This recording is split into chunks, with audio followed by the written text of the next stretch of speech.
to wear a mask or a face covering. This would require anyone, again, all of our elementary students will be impacted by that, and the majority of our 6th grade students will be impacted by that. Those that are 12 and older, we work on the honor system if we adopted that option. Under option 3, the updated information from the CDC, the VDH, and the VDOE are our recommendations. There's no mandate in those, they're recommendations. Governor Northam, along with the Department of Health and the VDOE, have stated that the decisions regarding masks will be a local decision. As a board, you can decide to make mask use optional inside school buildings. If you decide to take this option, we would ask that you give us some type of emergency power to implement mask use if the school and community COVID-19 infection rates meet certain thresholds. And Dr. Arnold will discuss those thresholds with you when he does this presentation. I do think it's important to note that per federal executive order that requires mask use in public transportation, all students will be required to wear face coverings while utilizing ACPS transportation, and that's per federal order. And we had a note yesterday from the state saying that order does impact schools, public schools in Virginia. They reiterated that. So for us, we have to make a recommendation to you. So our recommendation to you would be to adopt option 1. This option will give us the best opportunity to protect our students, faculty, and staff as we bring all of our students back into the school on a full-time basis this fall. And I'm going to turn it over to Dr. Arnold. He's going to go over the rationale. So I want to give you as much information as we have right now that will help you make this decision. And so I think we first need to talk about what are our 2 major goals here with coming back to school. I think our first, and this has always been the case with this board, is to keep our students and staff safe. I think we all can agree that that's what we want to do. Our second goal, and this is based on our experiences from last year, we want our students in school. And so with those 2 goals in mind, we really feel like that first recommendation is going to allow that to happen. We have, since this all started, followed CDC guidance. We did that from the very beginning. You guys followed CDC guidance even before mandates came into place. So by following CDC VDH guidance, it does help lessen the liability that we have as a school system. So I want to make sure that you have that information. As far as COVID data is concerned, and I'm gonna pull up the VDH website because I think it'll be easier for you guys to have a visual when I talk about this. So if you can't see across, you can just turn right around and see behind you. But the VDH did this last year. I don't remember when they did it. It was pretty late in the game. But what they did was they tried to determine some metrics that would help school systems make decisions. And so they have a couple of indicators that they use to give kind of this community transmission color, right? So this status. So red indicates that your community's at high risk of transmission. The orange band is substantial, the yellow is moderate, and the blue is low. And so if you can see, for quite a while now, what did I do? Oh, sorry. I can keep talking through this because I know. For quite a while, we have been in the yellow band, and this is not ours because every time it refreshes, it goes back to another school division. So let me get back to you. Here we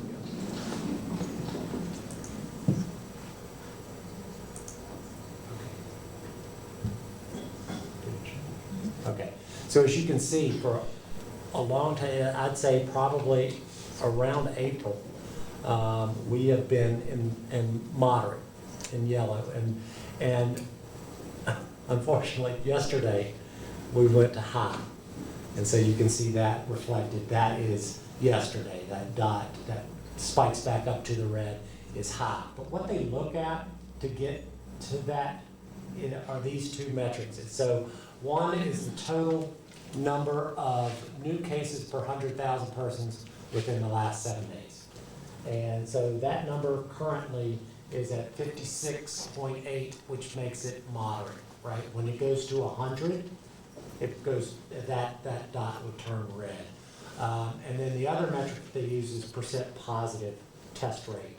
And so when we go above 10%, that goes to red. And the way they use these things is they use the highest, if they're different colors. So we have a red and orange, they put you in the red, all right? So so those are where we are right now. In terms of the data that I have been giving you guys every time has come from this document. And what number I've given you all along has been this number right here, the 7-day average number of new daily cases reported per 100,000. So right now, we're at 10.8.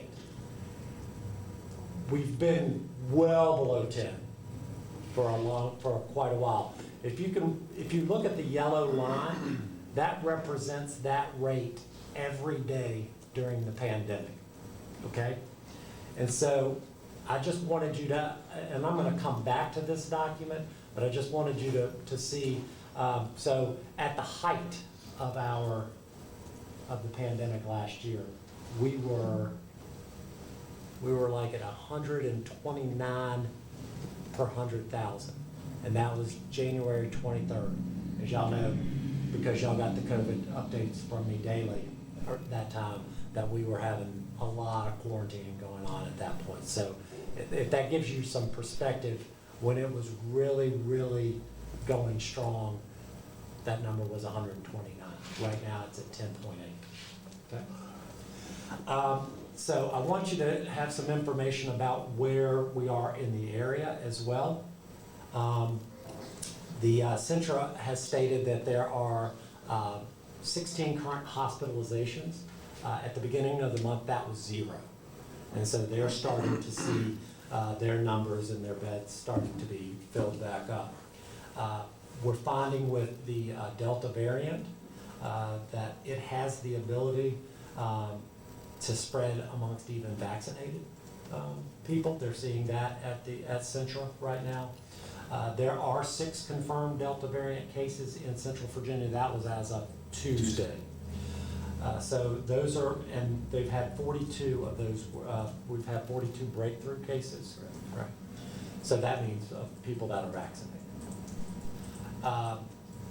So while we're talking about vaccinations, I want to tell you what our rates are as a community. So our students that are eligible to be vaccinated, that number is, so that's between 12 and 18, that number in Amherst County is 23.6, which means that roughly 470 of our secondary aged students, and that's out of like 2,100, are vaccinated. So on the flip side, it's like 1,600 of our students are not. And of course, 12 and below, we have 0% are vaccinated. Remember, as we talk about this, though, 98% of our students are coming back into the building, right? And we only have 72 students in virtual Virginia. So what that ultimately means is we're not going to have 6 feet of distance. You know, we're going to be much closer. We're going to try to keep them at 3 as much as we can. So that's a different factor that we're dealing with this year that was not the case last year. Because of that, we feel like our quarantining numbers will be more significant and we'll have more contact tracing to do. Because if you have 24 students in a classroom, one of those students has COVID, we don't know about it for a couple of days, that student's been in 8 of those 8 different classrooms, we're gonna see numbers go pretty high. So do know that if you're wearing a mask, the quarantine numbers are not going to get that high because we're able to call a contact. So, for example, if Mr. Gallagher and I were 3 feet apart and we both had a mask on, he would be quarantined. But Dr. Wells, if he had one on in the classroom, he wouldn't be because he had a mask on, because they've brought that circle down, if that makes sense. And so because of this larger number of quarantining, if we're not wearing masks, we're gonna have attendance issues. Because that will obviously go up. And I need to remind you that the Department of Education is offering us no waivers this year. So we have no waivers to fall back on. And accreditation could be impacted. So if our attendance goes down because we're quarantining all these students, then our school's accreditations, because is our understanding that that's not being waived either, would be in place. So that's some of the data. If you were to vote to make masks optional, Dr. Wells talked about a trigger, right? There has to be something that we can put in place where if it got to a certain place, we could maybe jump back into a mask mandate for our students and staff. And let me show you how we've gotten to that number. So if we look at this chart again,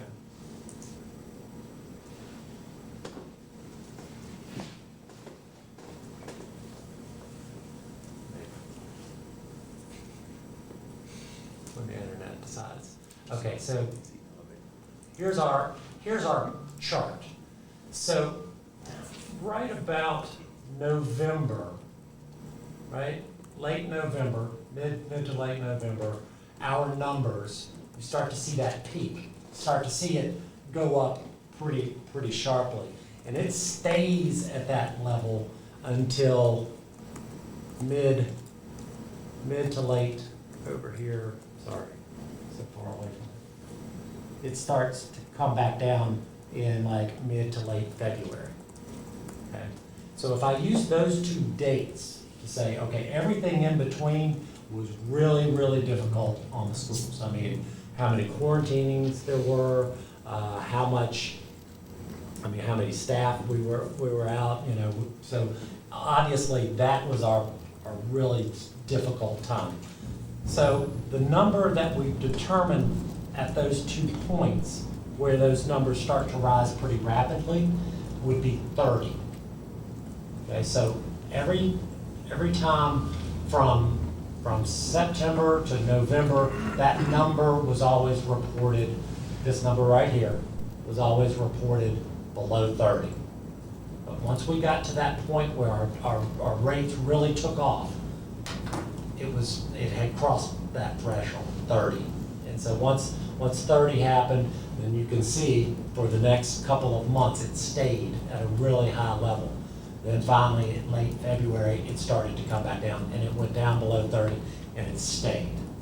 And so that would be a number I would like to present as an option, because I really think we have to have something in place, because if we get to numbers like that,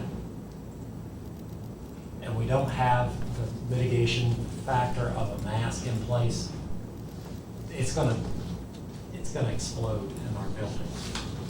And I want to be able to keep our kids in school, so I'd like to be able to give that as one metric. Another one and that's for the whole division. Another one that we're looking at for a school-specific metric. When we had schools, and I believe Dr. Brown's school and Amherst Elementary, right before Christmas, if we would have had to go another day, they would have had to shut down. So we went and looked at the data as to how many students we were quarantining at that time. And both of those schools were at or above 10% of our students were being quarantined. And that, basically what I'm saying is if 10% of our kids are being quarantined for COVID, it's pretty untenable. Would you say that December 19th was the breaking point? And actually, Amherst Elementary went to 30% at one point. So by having maybe possibly a metric for individual schools, you can contain a single school, because these numbers might be lower than 30 and you still have an outbreak in a school. And so we want to offer those up because we really feel like we have to have something some form of mitigation strategy to hang on if it goes bad. I'm not saying it is, but I really feel like we have to be prepared for that. The other thing we would need to do is to hire contact tracers. I cannot, with all the students back in the building, ask our administrators and our nurses to do all of that. So using CARES Act funding, we would hire a team of people that would just go from school to school and do the contact tracing, because it literally takes all of their time to do that. I also think I would like for you to consider some strategies for incentivizing vaccinations, because if they're not masked and there's 23% of them, and we can get more students vaccinated. So if they're saying that the best mitigation strategy for holding down the numbers of COVID is being vaccinated, and the next one is masks. So if we take the masks out, we need something. We need to be proactive with something, and so we need to have some sort of vaccination strategy, possibly a testing strategy, maybe with our athletes, because the last thing we want to do is have it run through a locker room and you lose your season just like that. And so those are things that if you choose to make it optional, that we're going to also need to talk about, because we're just going to need to make sure that we have a plan, right, if it starts to go south. So that's the information that we've put together as to why we think we need to start off with masks, but also to understand what our thinking is if you decide to make it optional. So, Madam Chair, that is my presentation, and it's all for you guys now. Well, first of all, thank you for the great presentation from both of you, and we just have to start our discussion here with the board members. You want to start, Mr. Terry? And you did send me an email. I did kind of get an idea what the board was thinking, but we've had some new information, so I think we can just all discuss all over again. Mr. Terry, you want to start us off? Yes, ma'am. Thank you. So I know every email that I have gotten from the parents have all said they were against mask use at schools. Personally, I would like to see it be up to the parents, up to the students, make it a family issue, let them determine.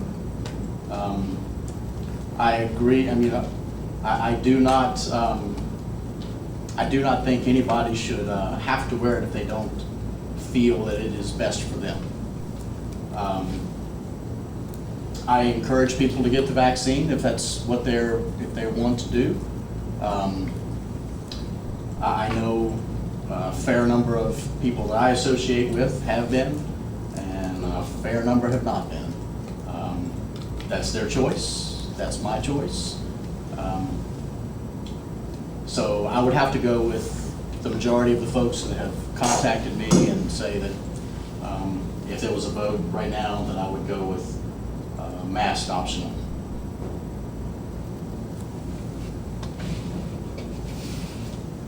Thank you. I'm sorry, I was reading. Mr. Bradford.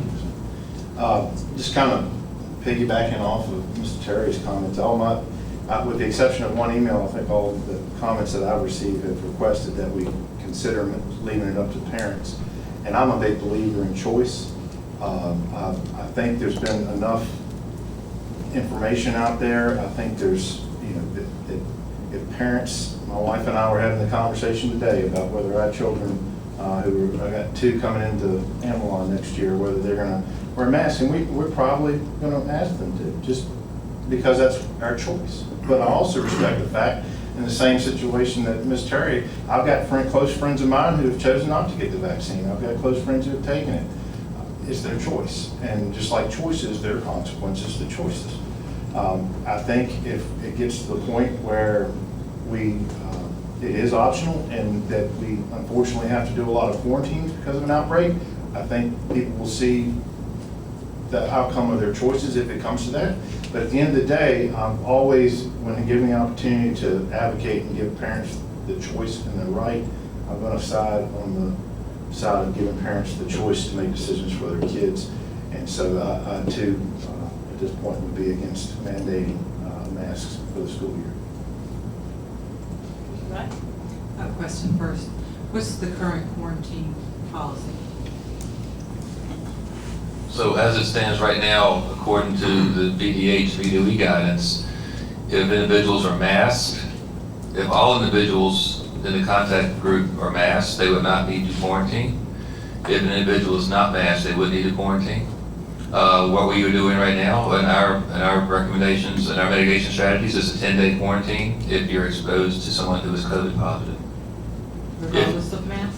Well, right now, we would follow, if everyone is masked, Oh, everyone's masked. but if I have one that's not, then I would have to quarantine those individuals. Because if the one who is positive is not masked, they would have spread it to others, possibly could have spread it to students and vice versa. So if they're not masked, I would have to quarantine. So, that's where the attendance issue comes in, because if you're just sick with the flu, in past years before we had this, the kid who's sick with the flu is out for how many ever days. But having to quarantine kids who are not sick because they were exposed, that's what's killing us. Right. It's going to kill us on attendance. So, I don't know what we can do about that, but even last year, I voted against masking, and I'll let Ms. look into this. I'm for a voluntary mask policy. I'm not for mandatory. And as far as vaccines go, it's the same thing. I would love that we make it available and easy to get to it, and I think we can continue to do something like that. But I am all for choice, parent choice.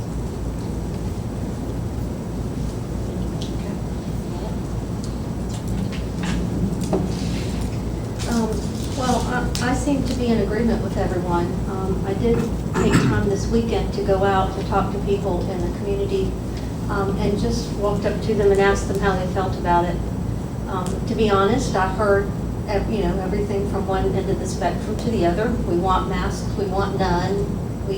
If we have to have masks, we want to have them optional in the classroom, but close quarters have masks. So I heard the whole range. But the majority of the people that I heard from, as well as the letters that I have received, have been strongly supporting masks being optional. So at this point, given our numbers and where we are, I would support the optional masks as well. I'm open to looking at a limit, I think the public would as well if we had some situation in our community that warranted, a different strategy. We may need to do that. But I think right now with the numbers that we have, I would go for that. I also don't know the answer to this, but maybe you do, that the CDC test that we use to identify COVID, that there's a new one that's out that would distinguish between flu and COVID. So I don't know if you've heard about that. That might be something we can look into to make sure that the tests that we use here in our county are clearly showing us our numbers as they should be. I am aware that they can, there's new testing that if they can take it for further analysis and determine the variant, if it's the original COVID or if it's a different variant, they have the ability to do that. But I'm not sure about whether the other thing. And I'm not 100% sure. I've read a couple of articles on it, but that's as far as I've gone with that. But I'm for parent choice as well. And that would be with the mask and the vaccine. Well, I think I don't know if it's appropriate to say, but Mr. Cassisi did email me, so I think I probably did say what he said. Is that appropriate? You can't vote. No, legal, but I think that all the board had the same, the ones that I polled had the same thoughts that we heard tonight. And I've talked to parents, and parents have emailed, we have letters that went to all of us, so I'm not gonna belong this. I think we're in a very hard place. I am. It's kind of a rock in a hard place, what the decision is. As you stated though, we've always went by the CDC, VDH guidance ever since we went back to school. I know that we're excited this fall. We're trying to return to school. Buses are rolling 5 days a week, and excitement is there. And now we have this resurgence. Now, I think that some people may think, not so much the board, that there's nothing going on out there, but it is. And people are getting very, very sick. And I don't know any other way. We can't mandate that people do the vaccine because people have their own choice there. We can't even really mandate that people wear masks because even when we had masks mandated, people said they're not going to do it. So I'm not really talking about people right now. I'm talking about these kids that we're trying to put back into a little enclosed building where everyone will be with everyone, whether it be classroom or in lunch or in sports. And so what we're doing, even though the parents have asked us, and we appreciate that, we are here to guide ourselves accordingly. They've asked that we do not make it mandatory to have a mask on, that it be optional. But let me just say my point, and I'm a team player, I know what the board wants to do. Not mandating or not requiring a mask is just leaving us wide open for a unfortunate insurgence of this terrible virus. And then yes, to have to quarantine, to have to close schools, to have to stop the sporting events, all of that's on the table. All of it, there's no way around it. So if we make a decision here tonight unitedly to have an option, I would want it with knowing that if these numbers rise, we get to a point that things are out of control, we have got to go back into a state of mask wearing. It's not, it wouldn't be an option. It's already a risk, if you ask me. It's a risk. I know I'm gonna get some email, hate mail on this. It's a risk to bring these little people, and I call them all little, from K through 12, to bring them back into school with this resurgence. If we were in the same shape we were in 3 months ago, and things were looking up, I probably would say, hey, it's all good. I'm so excited. I'm sitting here now without a mask only because of that. I'm getting ready to put my own back on. If we were in the same place we were 3 months ago where things were looking good, I would say, let's go for it. Let's not do any. But we're in a place now where every newscast I get, CDC, VDH, and Central says we are going, things are looking not so good, even though we're on this platform.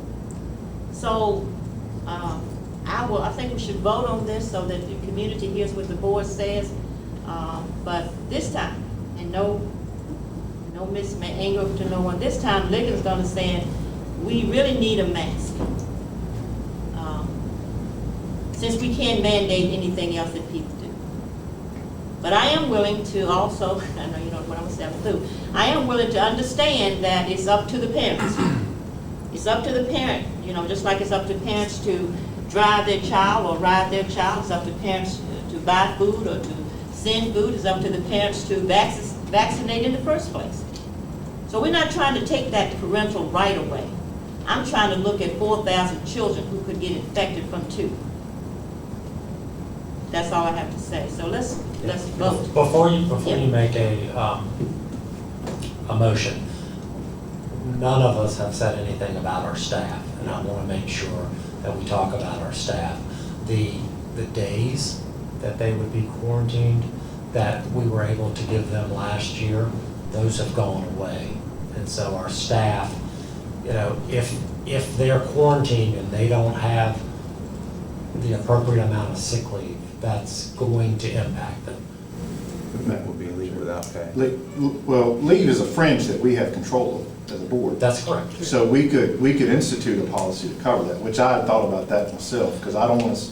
Would you differentiate between a vaccinated and an unvaccinated? No, I staff would member? differentiate how I mean, this would be up for discussion, but I would quarantine related to contact tracing from the source in the building while at work. That's how I would, you know, I do think we need to afford that protection if we're choosing to make this mandatory, and you know, I think that would be the decent and responsible thing to do. Of course, that's a separate discussion from this motion, but that was my intention, to have that discussion for staff. And I'm not, this isn't a sacrificial throw the staff under the bus, but we have to think about parents too, because they put us in these positions. Yeah, and also just to make sure, if right now the guidance states that they're vaccinated and they're not displaying symptoms, they would not have to get quarantined. If they're not vaccinated, and whether they're displaying symptoms or not, they're have to get quarantined. But we're also going to be asking, since there are several breakthrough cases now, I think Dr. Gately on Tuesday stated that 12.6% of the active cases in Central Virginia are breakthrough cases. So there are 336 cases, and 12.6% of those were breakthrough. That means they were vaccinated people who had COVID. So we're going to ask anybody who is displaying symptoms to get tested. And if they test positive, whether vaccinated or not, they're going to have to be quarantined as well. So there are a lot of things in there that we need to think about, but just understand that if they're vaccinated, if they just have exposure to a student at school and they're vaccinated, I would not necessarily quarantine them unless they're displaying symptoms. And I just wanted to, and this is not for or against, just to make it clear, I'm in personnel, so I have to speak about employees. The risk factors associated with the general population of students who are mostly unvaccinated, not wearing masks, is going to put many of our employees at a greater risk of contracting COVID. Some vaccinated, some unvaccinated. And I just think that's going to be an anxiety. I have to say that, because if they know that they're working with large groups of individuals who are unmasked and something occurs, their risk of contracting COVID or being exposed is substantially higher. And that's just to throw that out there. I mean, the FFCRA days that are going away, you certainly could.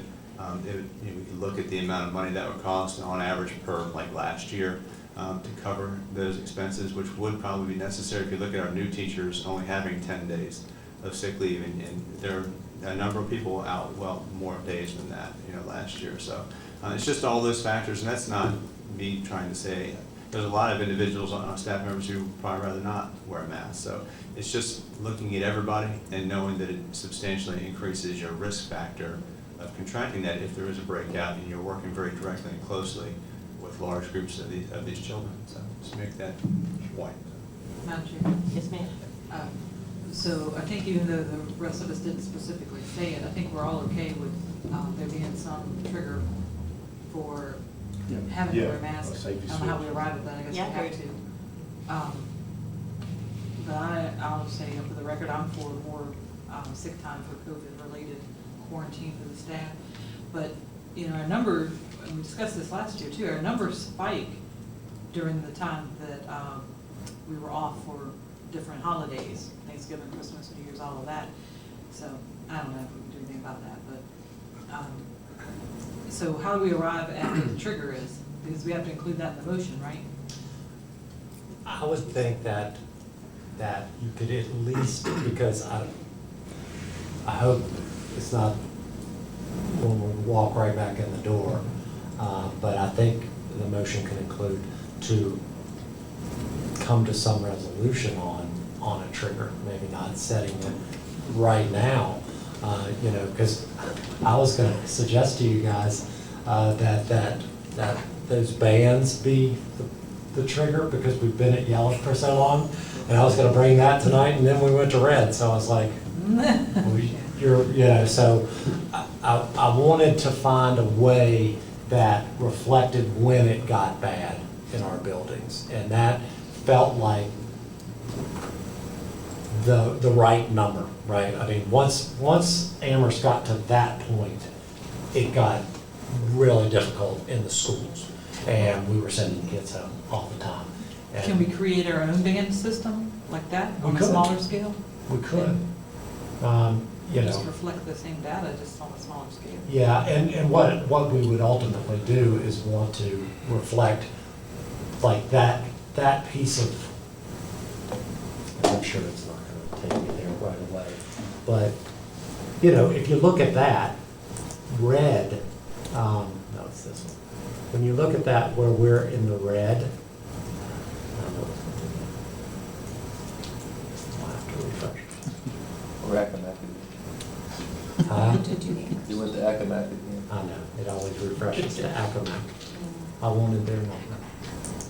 It's like I think we should have a number though. Yeah. Because I wouldn't feel comfortable walking away from here without having a trigger point for you, especially we got one more meeting, I guess, before the first day of school. Yeah. But I think you need that guidance, and just give us the time to, again, strongly recommend it. We're not mandating it, but just realize that Yeah. the potential exists. So if you look at this data, it took us, and I need to, is that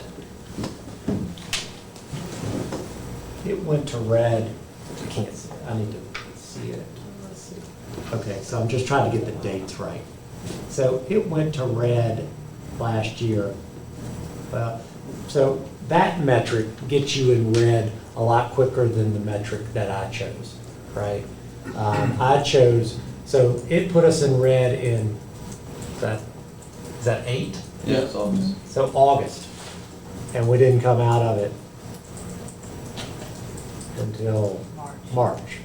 So this metric, I believe, gets you in red a lot quicker, right? The number I used was more in line with what we were actually experiencing in our schools. Which was 30 cases a 30, day? yeah, it was this number, 7-day average, I think. 7-day average per 100,000. So when that number, that 10.8, got to 30, that's when we started seeing that real aggressive leap. Because, you know, the rest of the time, once we came down off of that at the end of of February, we had a really, I mean, we didn't have, y'all didn't get many updates from me. It was nice. Yeah. We all felt that. Yeah. And so it just, I'm just saying, I can't tell you what the right number is, but I can say that that one is pretty much in line with when we started struggling to make it happen, you know. Well, I feel like if our goal is instruction, if we can't provide a staff to continue instruction, it becomes difficult. Yeah. Then we really need to be using those numbers. Yeah. I think your numbers probably reflect that well. Can I add a comment? Madam Chair. Mhm. Dr. Wells, did you say the students would have to wear masks on the bus? Students are required, any Hanover County public transportation, so whether it's a school bus, a van, a vehicle, if they're in one of our vehicles, no matter what it is, they're required, but through federal regulation, they're required to wear face coverings. So the majority of the kids, being that they ride a bus or whatever, would have a mask handy. Yes. If the teacher asked them, would you please wear one? That they could encourage, but not mandate.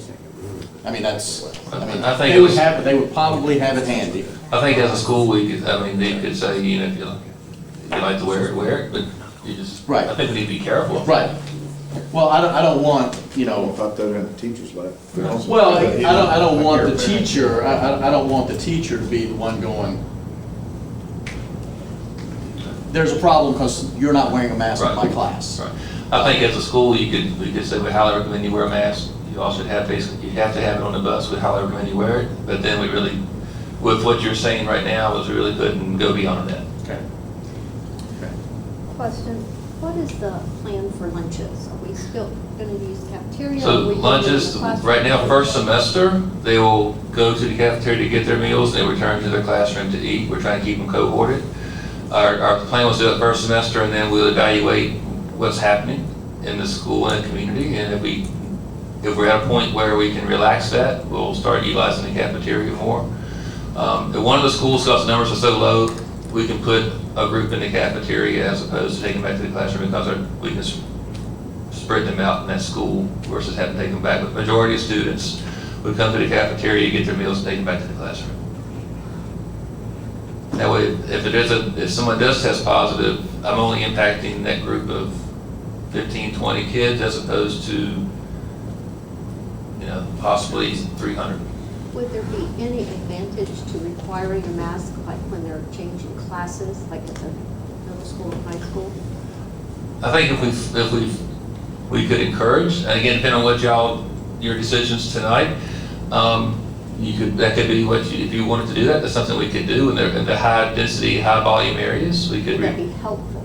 Well, close contact, it's like you're supposed to be 15 minutes. Right. And so really it's the classroom and not the home, which is kind of what we've learned over the course of the year is that. They right now they're saying it's within 6 feet for 15 minutes is because you have to really, unless there's this really close exchange of vapors or breathing on each other for that amount of time, it takes 15 minutes for the average person to get enough of the virus to contract it.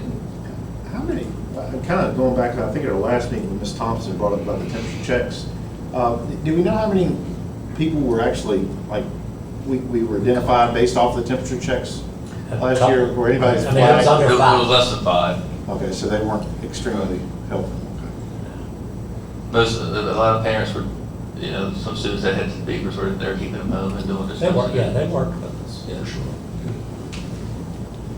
And we're just gonna have to recommend that again, all these same strategies. Oh, yeah, Yeah. that's the same, all of those things are, all of the other mitigation strategies, quite frankly, are good, good health practices.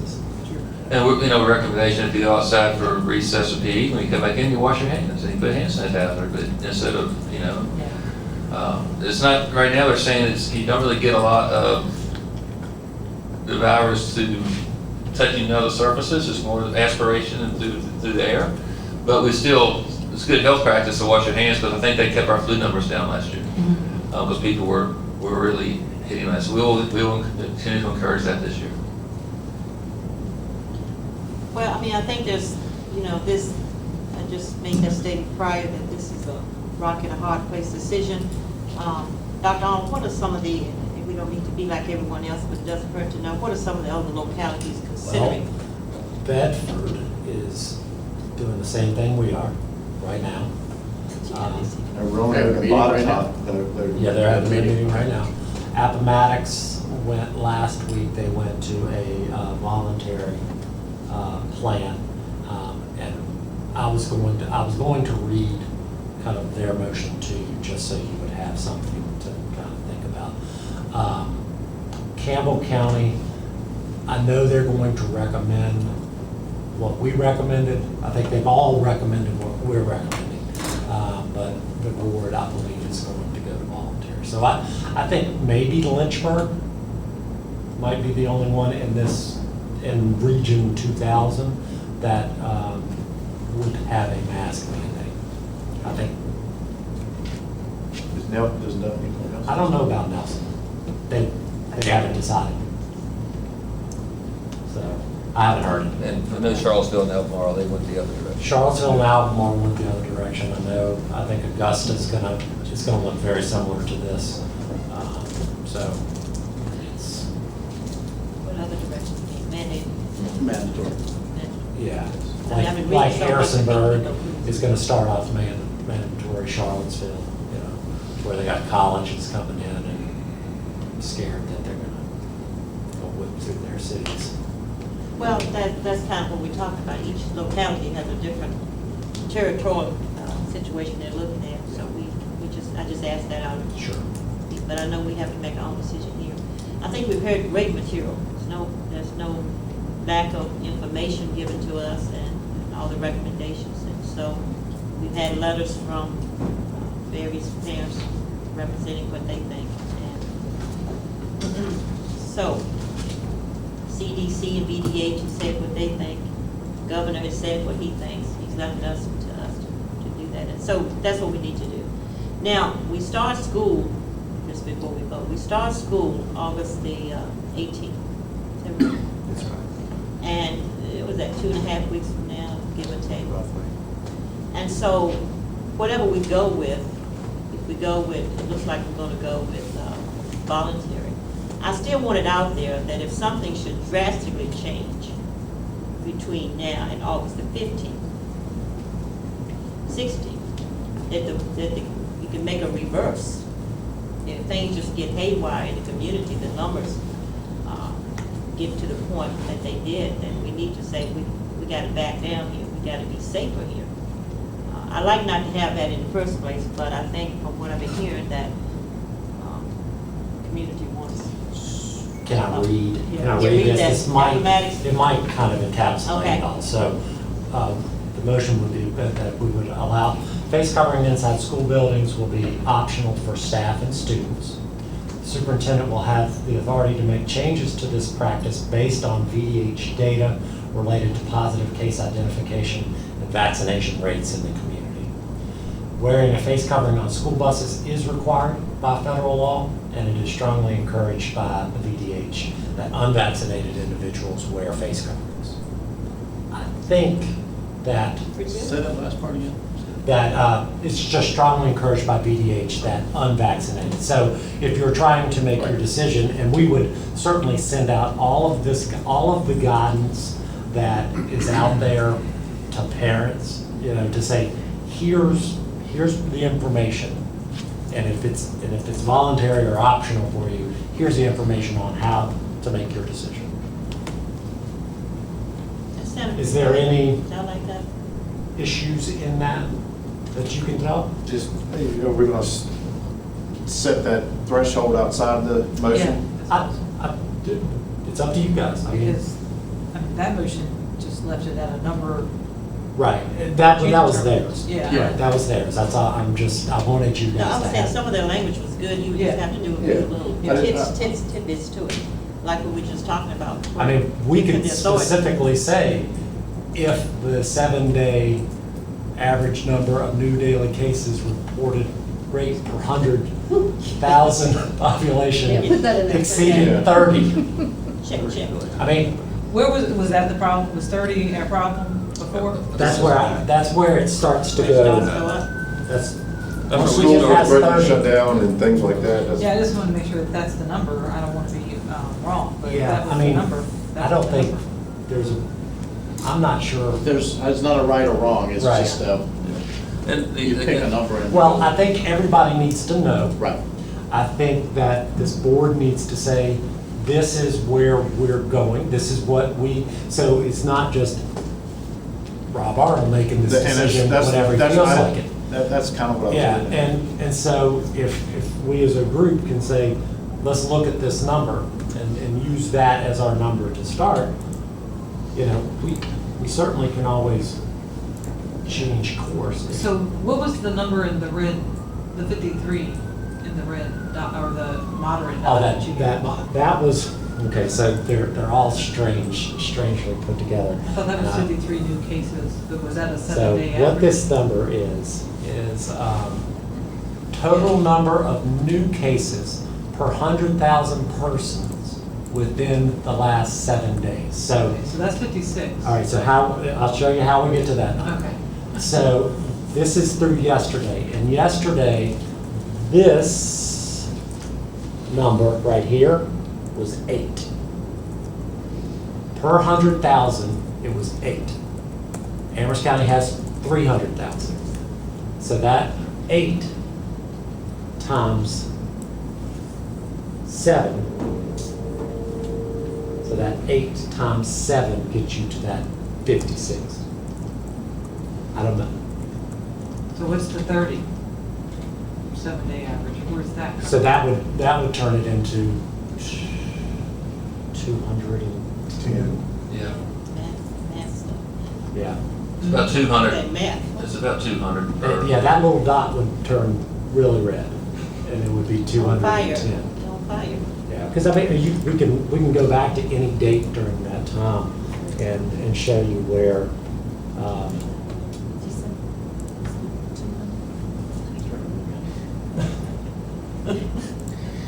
VDH. I don't know what happened back.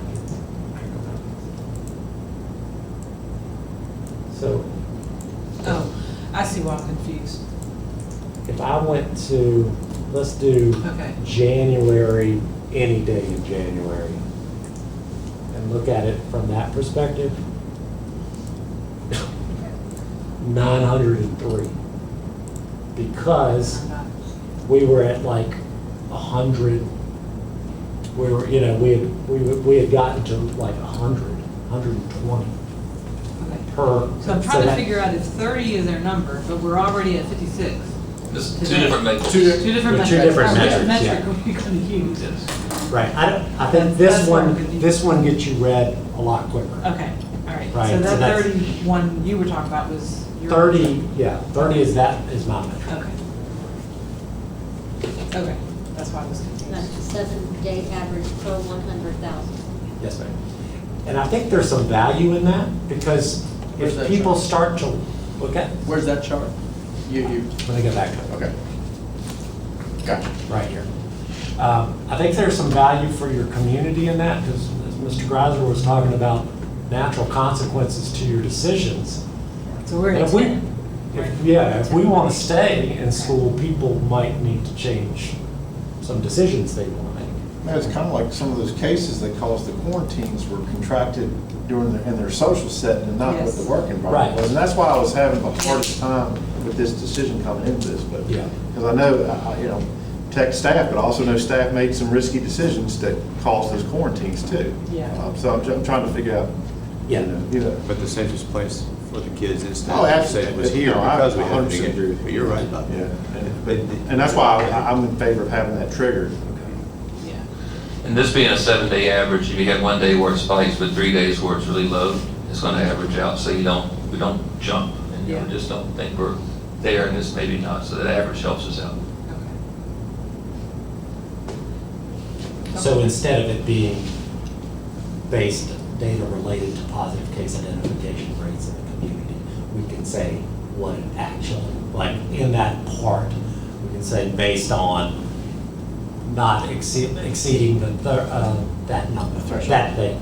That's Yeah, exceeding 30 of that. So we could use Mathematics motion and then just in this work session, give you the direction that says, right now, let's set the matrix at 30. Yeah, yeah, and I can communicate that to, I mean, tomorrow morning, it's going to staff, it's going to families, I'm gonna start doing videos, and it's all gonna be out there, so.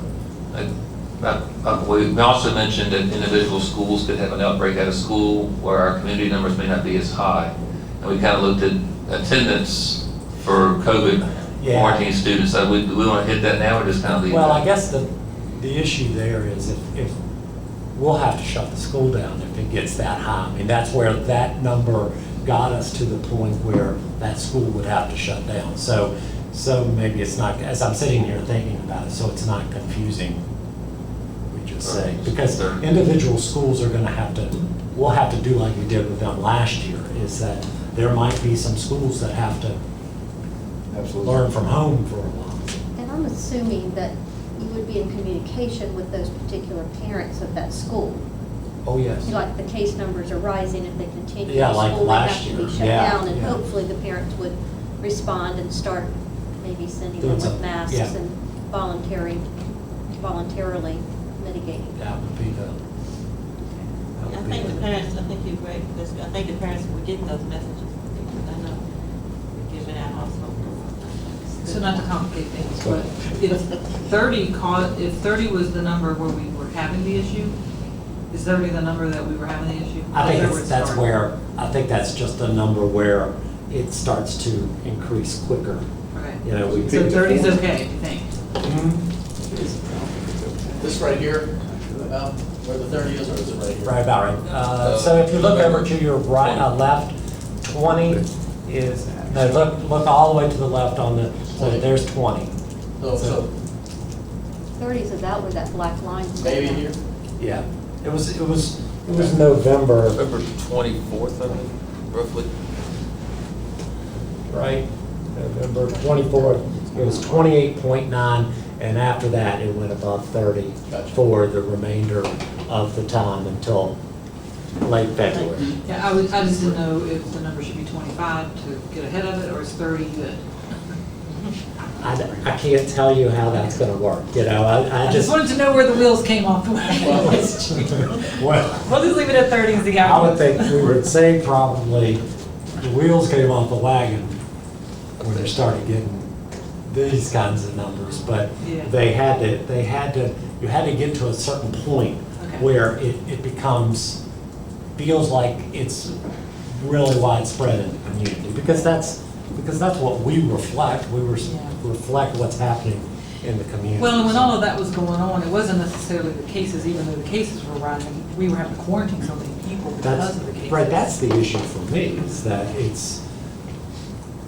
we just have to send the kids home, and that's not the best environment. for Well, and them. I think, you know, with the parents wanting to make the decision of what's best for their families, as they see the numbers doing whatever the numbers are doing, that is their indicator to do what is best for their families. And and hopefully they feel that if the numbers are going up, what's best to do for my family, my child, my teacher, whatever, is to wear a mask or get vaccinated. but it's their decision. So I think we've covered both worlds and well, and we've covered well. And at the end of the day, it is a parental decision of, some parents will still say, long story short, I want my child, I'm gonna send them out in a mask, and so they can. And some may say, because they wrote us notes, I'm not. And so we take that chance. We've heard about we might have to quarantine, we've heard we might have to close the school down, but the main thing we've heard is that we will be watching the numbers. That's what I'm gonna be doing. And hopefully every parent that has a child in our system will be watching the numbers as well. So it seems like there's a consensus to whatever you read very well from another school system. We can ask them nicely, can we borrow it? But just for the record, and I'm not voting against it, I already said, I think Jason justified what I said. I just think that we need to be really careful going into this, and hopefully, as Mr. Terry said, that every parent will keep an eye on what's going on, because we all a big family here. It's not just an individual situation. So when those numbers, these graphs change on us, we have to have the authority to say, this is it, we got to go back to the I mean, it's the only way I'm going to vote for it, is that if things, we cannot risk a catastrophe, for a better word, because of this policy.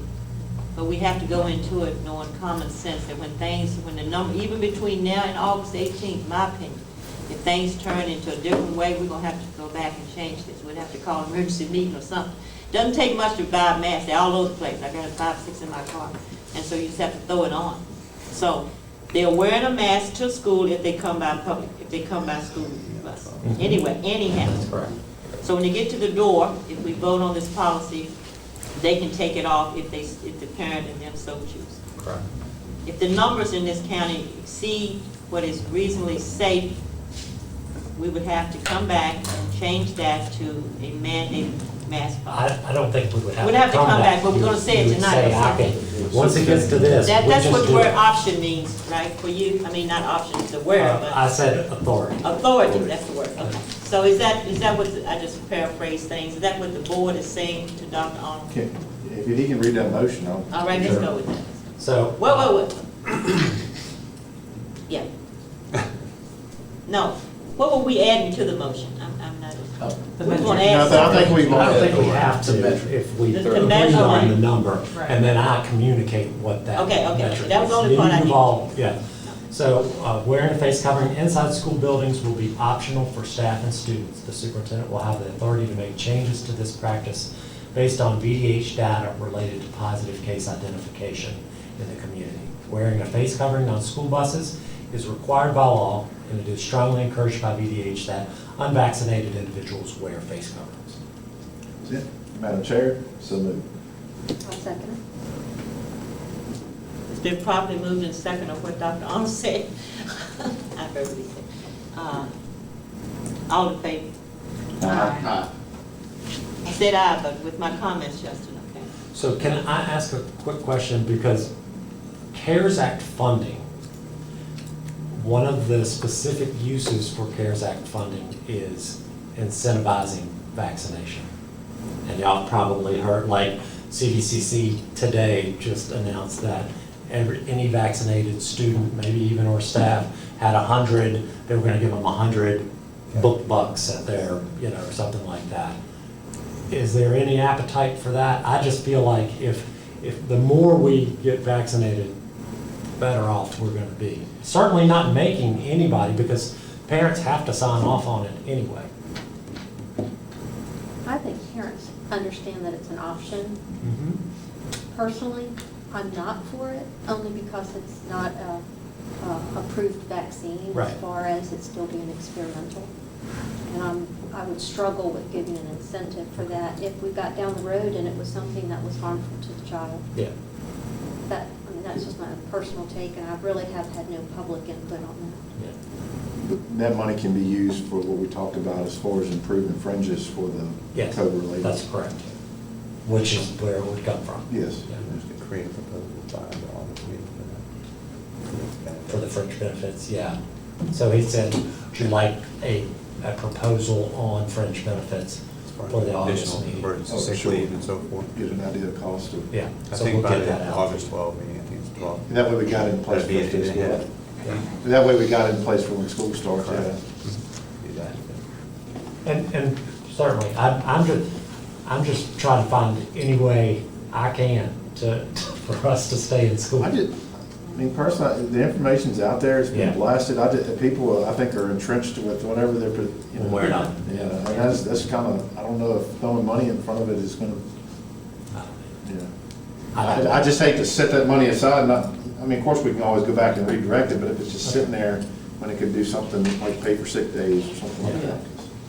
I mean, we've done an excellent, you all have done an excellent job with informing the community of the accessibility of it, like Ms. Wright had said, and we've just, and we've done everything but DoorDash it, you know, so. I think we did. Dr. Wells did that a couple So, times. yeah. All right, So, let's see now. okay. That motion passed. That motion passed, and then we can move on.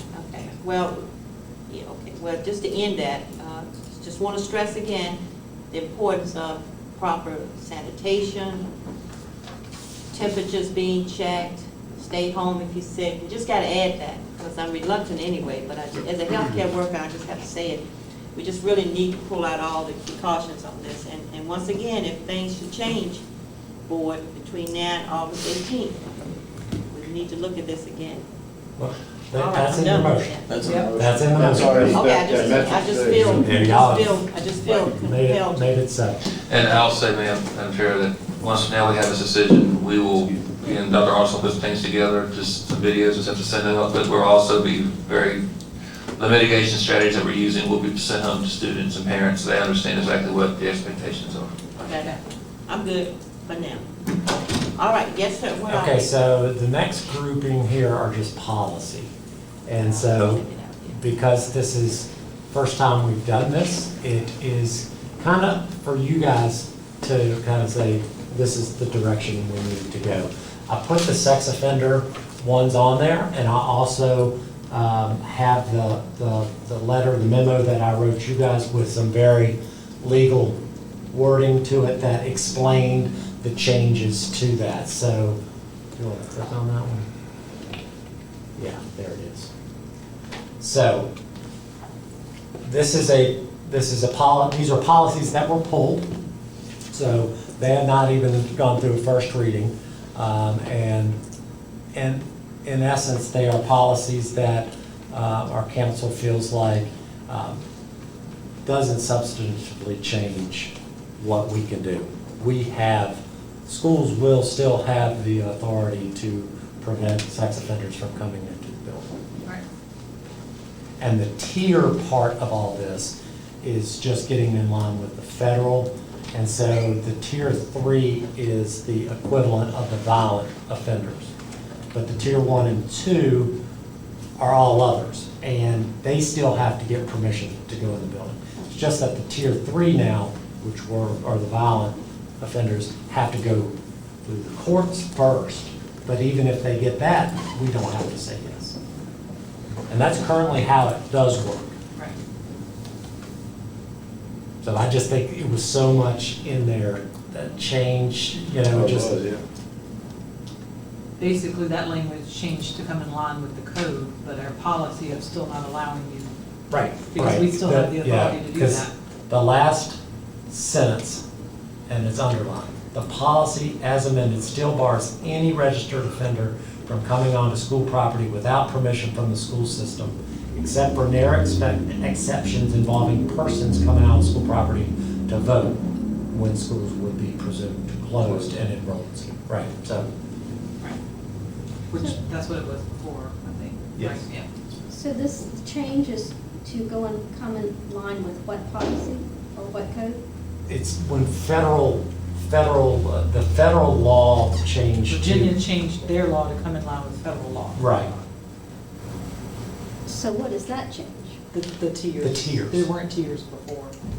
It's just an organizational. It just organized the sex offenders into different Because tiers. if you go click on that section, all the barrier crimes and all that are still, I mean, it's a Some. very extensive list. Yeah.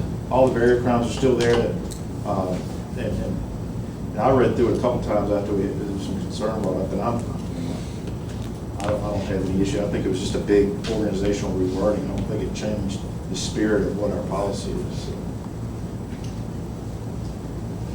Like I said, I think that line that's underlined is the statement. And the other things surrounding it is leading, leading up to that jargon. But I want y'all to be able to ask whatever questions, so we can bring it back to you at some point. Board, Ms. Wright, any questions at this time on that particular policy? That note. Ms. Terry? No questions. Ms. Bradford? Ms. Thompson?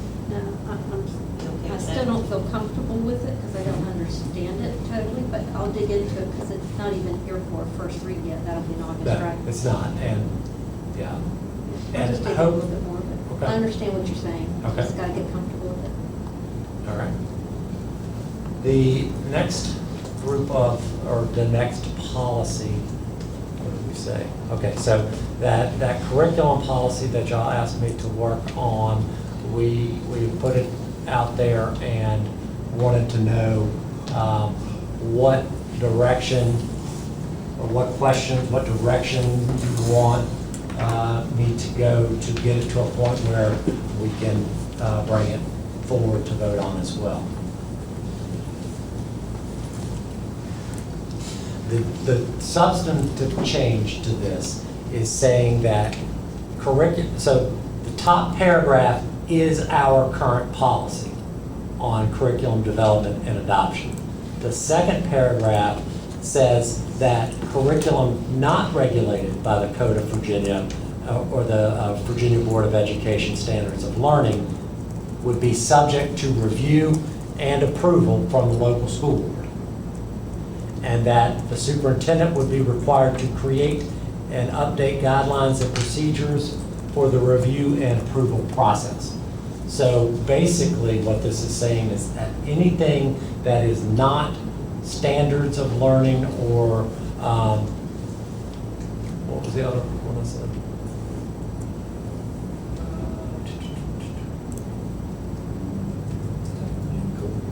Code of Virginia, right, Code of Virginia or standards of learning.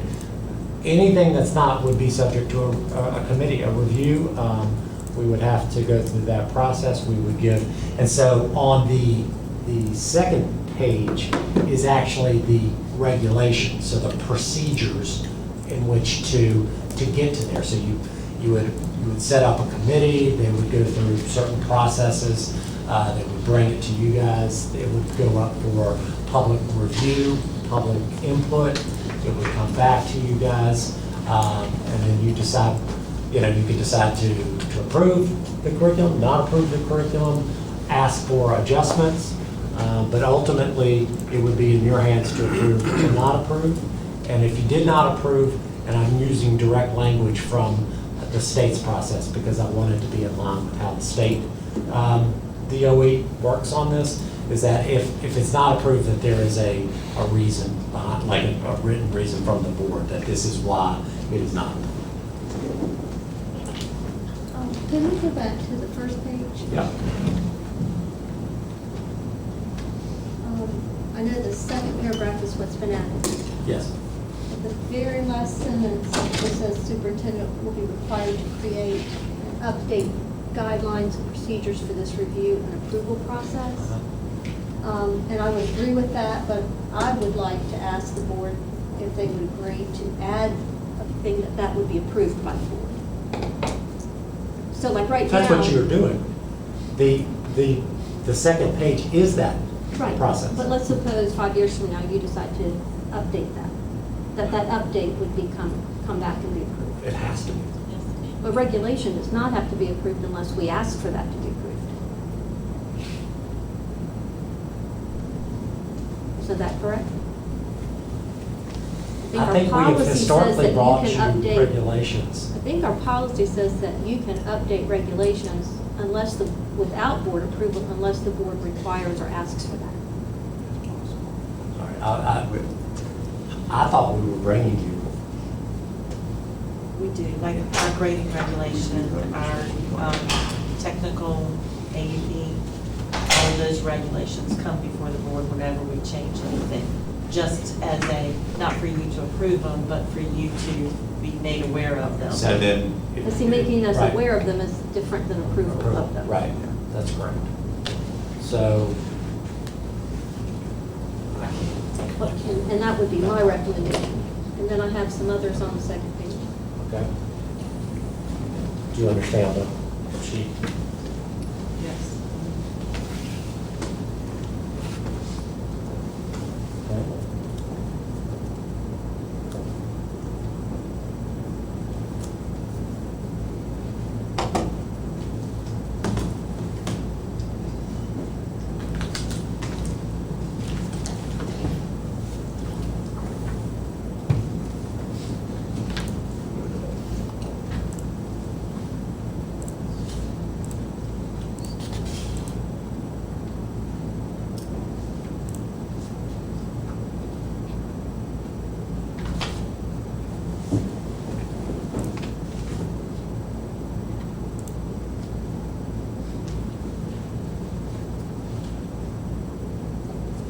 Somebody writing it in? Having a check? Oh, no, I'm writing it down here. Oh. No, it's, And I have some more, but Go I ahead. just, Yeah, I didn't I want thought to just somebody take was the writing floor something. if other Y'all's- people had things, so I was trying to be Everybody quiet just for a jump moment. in, it's a work Do session. you have any thoughts, or do I just keep going? Keep going. Yeah. Okay. One of the things in the regulation that I thought we might want to add is that once this is approved, like our family life curriculum, that it would be reviewed periodically. I think our family life policy says that it would be reviewed every 7 years. So we might want to include something like that. And then I also think we should specify what this relates to, or at least clarify, because I know when we first started down this path, we have character education, we have family life education, and now we're coming up with this policy, which is covering what that first page said. But is it going to replace family life policy? Is it going to replace our character education policy? So I don't know that we're clear, because you're saying this is replacing policy IF, but we also have a policy of character right, education. that's correct. So will that stay, will that not? For those stay? things, I guess. So we could certainly go back to the first page and say, we can make a statement like excluding family life and character education. Or does that make, because we already have a policy for that. Right. And so it would almost be like an exception statement that you would say, as we already have X, Y under policy, then they would fall under their own policies. Because I would say our council would tell us to be as broad as possible, you know? But we know how that got confusing this Yeah. year, so I sort of want to know what this is going to cover. If, like, if Every- this policy everything. is just for diversity, then No. we need to say that. If it's for more, what else would that be? Would this include our social emotional lessons? Unless the social emotional are state standards. Well, they are state standards, but they're guidance, they're not regulated. So then they're not in the, Currently, right now, they're proposed, in 3 years, they will be considered standards. They're going through that process right now, and so right now, we have that up on our webpage for feedback that you can give to the state on those particular Well, standards. I understand that, but I also know from the state taking feedback Right. that they're going to do what they want to do regardless of our feedback. But this would fall under the same process that you would use for this. Right now, they are not standards for the state, so you would approve that curriculum and we would go through the committee as Dr. Arnold has So suggested. for now, this would include social emotional Oh, yeah. lessons. Yes, So ma'am. if we move forward with this, I would encourage the board to maybe revisit our policy that says that we will do the Virginia standards, if that becomes a standard. I mean, I'm just gonna say right now, we need to be looking at our social emotional lessons very carefully. There's a lot of good things in it, but there's a lot of things that our community's not going to support. So that's going to be up to us to look at and review. So it's not an issue at the moment, but it could be in 3 years. It looks like it's going to be. So how we write policy, I think, is going to be important. So I think we need to have some clarity as to what this is going to entail. The other thing is talks about establishing a curriculum development committee and as the superintendent sees need. And I would like it to be added that committee would be approved. The purpose of the curriculum committee, as well as the committee members, would be approved by the board, that it would be established.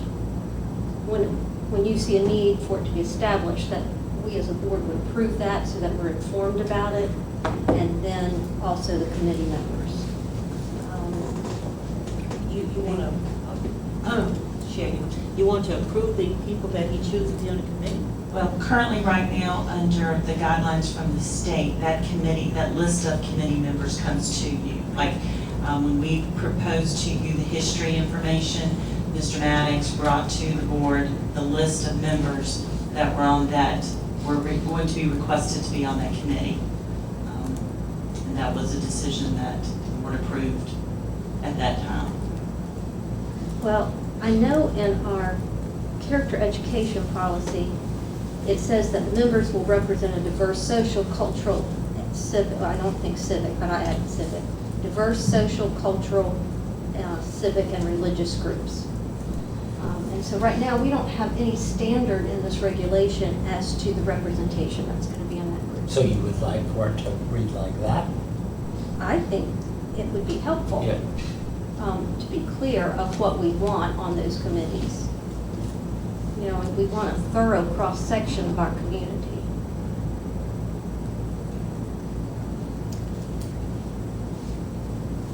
I also see in our character education a lot of language that talks about shared values. Talked about core civic values and virtues, which are efficacious, or I can't say that word, to civilized society and are common to the diverse social, cultural, and religious groups of the Commonwealth. Does not include indoctrination in any particular religious or political belief. So I think that type of language would also be beneficial to this policy to keep us on track, to make sure that we are. What's the number on the family? What's the letter on the family life one? This is character, IGAI. Oh, that's the, you're Character reading from the character education. I just wanted to find it. And then in paragraph 2, it talks about a 30-day prior to presenting the information to any person or group requesting to be notified. So I'm not quite sure why we're limiting that to people needing to ask to be notified. Can you help me understand that language? I think that's because if I'm putting it out, that's for everybody, but I guess if there are people that are specifically looking for specific things, I'm using, that was the state's language on that one. So you're not saying that you would just give it to people who No, request, you put it no, out for everybody, but if no. somebody said, Go right let on me the know website. when that's done, you would make an extra effort. Right. Okay, that makes sense. Yeah. And then in the process, and you help me if I'm wrong, but the process that I'm seeing is that the committee would develop the curriculum. Then it goes to public hearing and public comment on the website. Then it would come to us for first review. I would think it would be beneficial to put a piece in the middle of that the committee would revise based upon public input. That it goes back to them for conversation and revision. And then when it comes to us for first review, then if there is a new document that's been adjusted from the first one, that there's another public comment. I also think we haven't addressed in this about parents' rights to opt out or opt in. Well, we already have I that believe that's a policy. separate policy. What does that pertain to? any curriculum that they choose to opt out at any time, they can opt out and have an additional choice in an alternate assignment.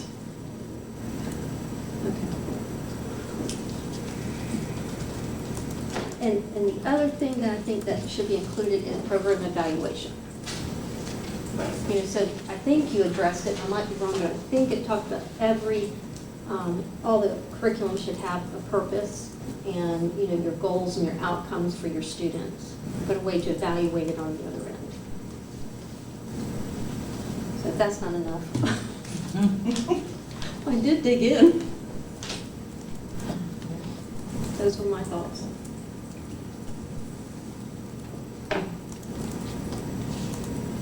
Oh, I have one more.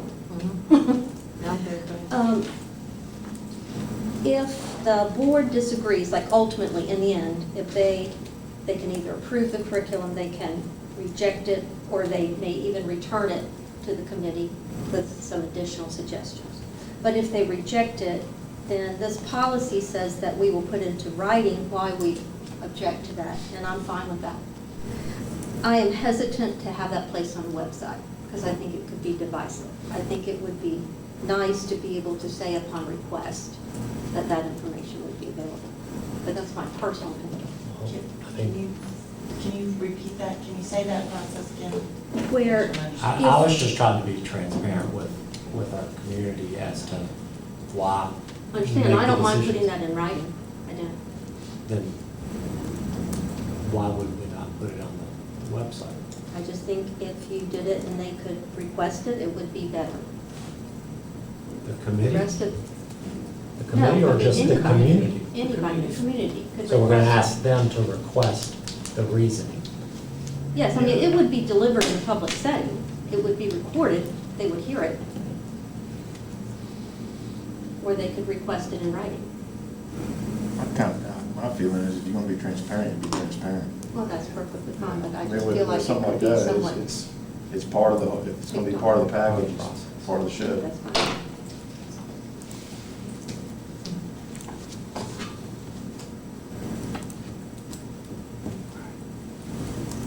So I got some work to do. Well, those are my opinions. I don't know if the board agrees with me or not.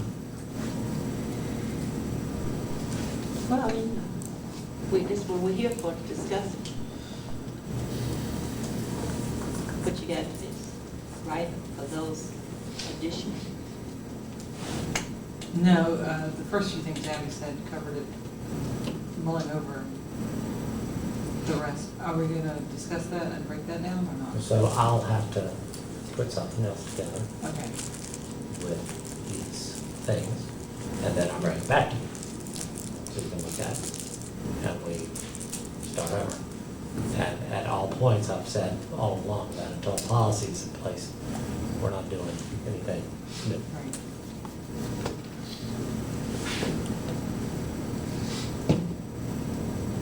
Y'all good with that one? I mean, who is gone? Yeah, I'd like a little time Yeah. to work on it. Yeah. Okay. All right. And so the last piece under policy was just open. What policies that have been presented to you guys that you'll actually be voting on in August. Are there any questions, concerns, anything that you need to ask? That's what this is for. This JFCF in the mix there with the drugs in school. Why they, I understand what's going on at the state level, but I was wondering why they had removed the marijuana from the language with part of that. It's my understanding just because the marijuana is now legalized drug in Virginia, they had to change the verbiage. It really doesn't impact the school as much from the legal standpoint because they're under 21, they can't have it on school grounds. Or 1,000 feet of a school. Some of the criminal charges may be different. They still can't sell and They distribute. still can't sell and distribute. But No matter what their age. no matter what road it is, and it still can't have within 1,000 feet of a school or on school premises. So we're still good there, but I really don't have a good answer as to why they did that. Yeah, But it kind of, we still have our protections. We still have things we can put in place. Okay. Yeah, that, when just kind of scanning through, I was like, what? Well, I mean, I understand the legality, but we're not gonna allow it on school property. I mean, even if you consider it the same level as tobacco, we don't, you know, so. Right. Right. It's a good question, though, but I think the answer is sufficient because kind of a loophole, Yeah, but we know what we're doing. I mean, Amherst, sometimes speak for the past, we know what our policy is on that. You just stated 21, what Dr. Wells did and all that. Any other questions about that one? I just wanna make sure the public didn't read that and say, well, Yeah. they don't let marijuana go on. So. I've had people actually call and ask. Well, yeah, I mean, it's a, why is it strict? Just I thought it in, was just kind in of- general, not based on that policy, but just Yeah. called and asked. And I think we probably will need to educate, or continue to educate the public about, even though it's legal if you're 21, Yeah. no matter what the situation, you know, if it's a school event, you can't be on school property. Absolutely, I think that's very important. I think something was in, something was in the paper to that effect not too long ago, wasn't it? You're right, as school begins, it wouldn't help to have another clarification, football games and so forth, I'm just Do saying. you invest in signage like you do with the tobacco and everything else? I mean, Yeah, might have to do that. Good point. just so it's posted. Now, can't assume. But I still think the way it's written, they can't use it in public anyway. It's still not allowed in public, only in your residence. in your residence. Yeah. So, That's pretty clear cut. Somebody would not read that, but that And would it be doesn't our change our fault. personnel practices. No, No, just- Remains the same. but maybe the signage, my favorite, little side joke story here, I got a guy one time from Washington DC, said it's legal in DC, and I looked around, I said, man, we're in Lynchburg. What are you looking at? So just for the fact that, you know, with everything going on, maybe still for posting, especially the high school with football games and all that stuff. Maybe it's not a bad idea. Anything else on that, policy, where are we? When we go to construction. Construction. Oh, yes, go ahead, yes, ma'am. Ms. Thomas. Policy IHA is being removed, and I'd like the board members to review that with me. I believe it removes our commitment to educating and meeting individual student needs. IHA. It talks about differentiating educational needs of students, flexible assignments of students for instruction, talking about grouping students. And so I see, like, if we're in the reading at the elementary school, we have different reading groups. So I see this as removing that flexibility from us. This is based basically not specifically on grouping within courses or classes. It's based on a grouping of a class. So within a class, you can still do the small group instruction, whole group instruction, differentiation, but I think it had to deal more with space, availability of space, and they took it out, and they are working on an additional policy in regards to grouping of students. Well, I have to me, the way it reads, it's removing our flexibility. So if it's keeping the flexibility within the classroom, but it's removing our flexibility outside of individual classrooms, then could that mean that we cannot offer advanced classes? I don't think so. So I don't Yeah, understand not what to is my knowledge. restricting us from them. In all honesty, with removing the policy completely, it opens us up to more flexibility. It doesn't tighten your control over that. So if I wanted to have an advanced class that is a dual enrolled class and an AP class together, I can do that, and I can offer both AP credit for it, and I can offer dual enrollment credit for it. Is that Wouldn't that be covering the educational or achievement level in that policy? That's why after kind of having a hard time understanding that too, how it expands our ability.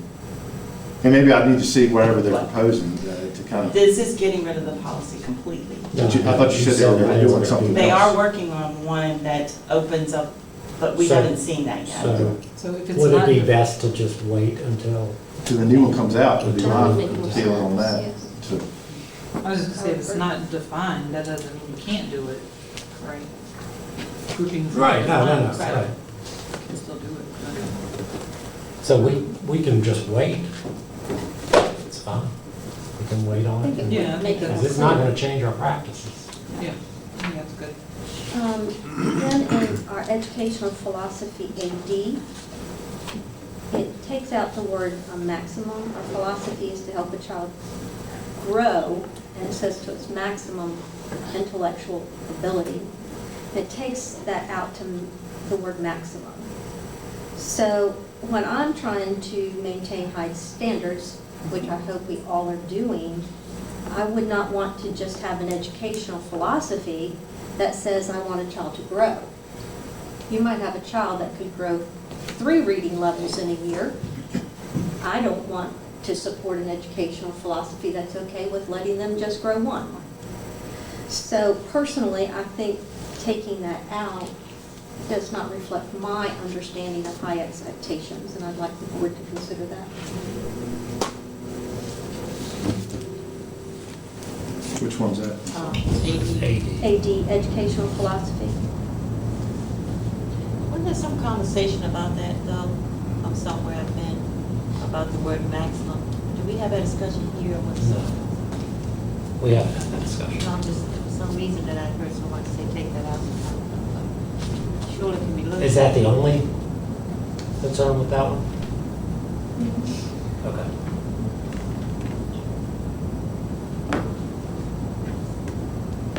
I guess, Because I know where it I don't came think, from. I don't think leaving that word changes. Oh, It doesn't, but Right. I see what, adjectives are always good in description, or in adverb, I mean, they give you more description than adjective. So I think that having that maximum there shows a commitment to. Yeah, well, I mean, yeah, we could, I mean, you can take that out, but we'd have to bring it back. Have to come back around. It'll come to me why that word was talked about. Well, You know, could relate if we I have don't some. know why. could have related to special education. Yes, yes, yes. Because they would always talk about, when they're talking about student growth and requirements and expectations for growth, and whether you put the words in to Yeah. reach their maximum potential, which would be a guarantee that hard to define, and maybe a lot of reasons why it may not be achieved. And so I Yeah, think that yeah, I ultimately think was that's left where, out. I think it was special, something in law, somewhere. 'Cause I remember Regulations, why goals, that's not, objectives. it sounds like it's the best word, but it wasn't for all. I think that's how you wrote it, probably. But it's whatever y'all want to do with it, I think it is, there was a reason behind it. Anything else on AD? No? And then on JED, we're talking about students having the ability to have 1 day of excused absence to attend a civic organization, and that gives us, as a board, a decision-making process that we can require advance notice of that or not. So I didn't know how the board felt about that. That was one that, the policy's there, but we haven't made that decision. Right, I believe it was written as I don't know if it has to be a board decision or if it could be an individual school decision. It can be a board decision, if you want to make it a board across the level, that we can do it that way. So it could be a board which would require it or not require it. But, it does give that option. Where's that So I didn't know how. JED. To make the determination whether it's civic or not. Well, make the term in advance, yeah, so you just can't come in that day and say I'm taking the day off to go somewhere. You have to give a note in advance. So we can either require that or not require that.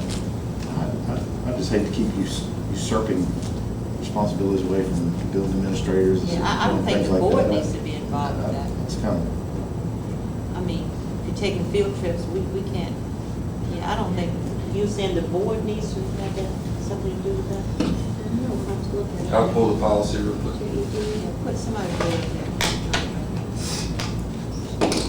All this eye surgery. Pull the policy real quick. Push lights down. Let me see if I can find it. Oh, it's on that second field one, I guess. All right, JED.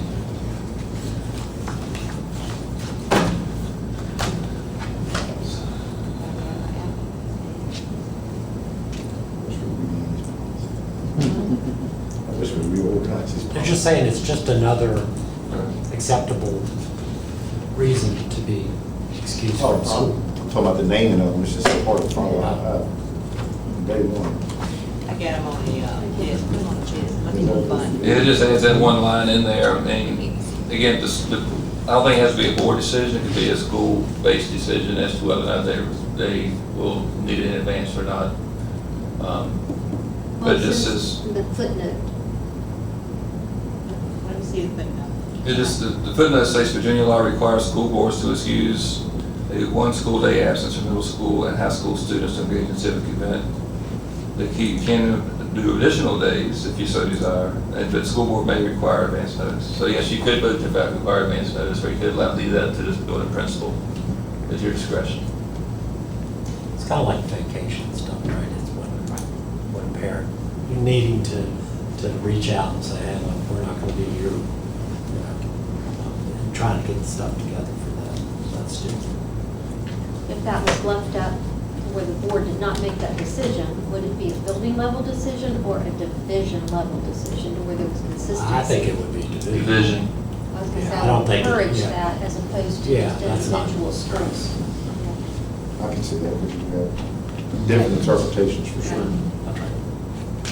But on the other hand, elementary kids need to be away differently than high school, so it's just a, Well, it's just to fix middle and high school. yeah, yeah. Which that? JHCF.